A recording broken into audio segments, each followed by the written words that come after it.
Taigi, kalbant apie tokias paprastas taisyklės, trumpas, dar viena taisyklė, kada mes kūrėme geresnę savęs versiją, tai nereikia įsivaizduoti, kad mes viską iš karto save pertvarkom.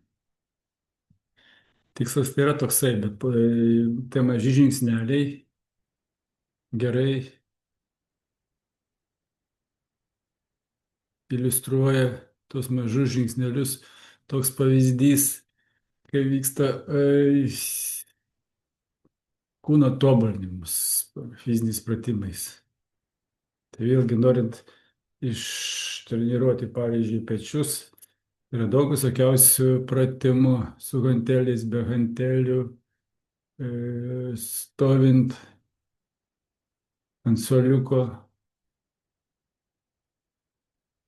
vien kad pečius ištreniruoti, ko tik galima pamatyti, kiek yra pratimų, žemyn galva ir visa kita. Sunku atsirinkti, na kągi vis dėlto daryti, norint pečius ištreniruoti. Tai pavyzdžiui, yra ten tokie tyrimai, kad jeigu nori pečius išsitreniruoti, tai greičiausiai darai kažkokią gantelius taip, kaip sakyti, į šoną paprasčiausiai. Ir ką, tada visi turimi resursai koncentruotai yra nukreipti į mūsų norimą zoną. Jeigu mes darom daug įvairių pratimų, tai aišku, reikės ilgiau laukti efektą, bet taip sumobilizavus dviem pratimais į vieną zoną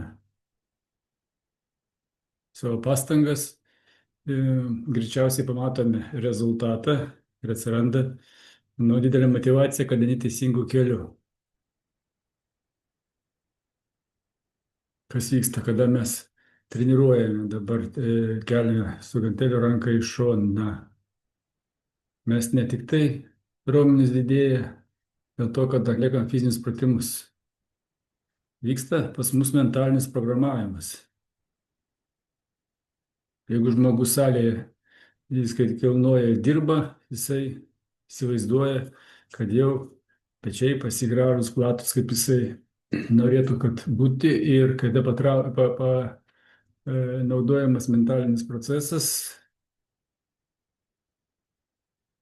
sporto salėje, raumenys auga greičiau negu pas tos žmonės, kurie intensyviai treniruojasi, bet nenaudoja, sakant, meditacijos principų kaip mentalinio filmo treniruotės metu. Tai kada mes tam tikrą laikotarpį darom tą paprastą pratimą, keliame ranką į šoną, į šalis ir įsivaizduojame kelias savaitės, kad mūsų pečiai platėja. Taip pat pasitelkę savo mentalinį procesą, fizinis kūnas per patį trumpiausią laikotarpį pasiekia tą matomą apčiuopiamą efektą, nes ne tik tai veikia fiziniai judesiai, veikia mūsų dėmesys, nukreipiama visa energija į tą vieną, į kelis judesius ir jie bekartojant, įsivaizduojant, kaip pečiai auga ir visas cheminius resursus, medžiagas, statybinės, baltymai, organizmą ir visą kitą irgi koncentruojami į tas rytis.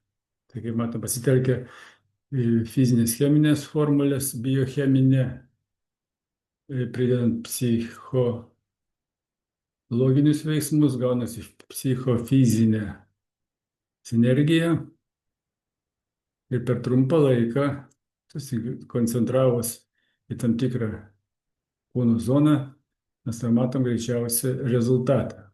O tada jau pritaikom tuos pačius dalykus kitiems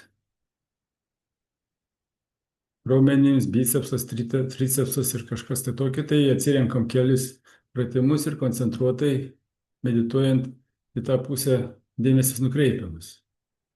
Kai daug pratimų bandoma, Tai mes kažkur tai išnaudojame tam tikrus resursus ir kol dar nesuprantam, kuris pratimas vis dėlto labiausiai atnešė naudos.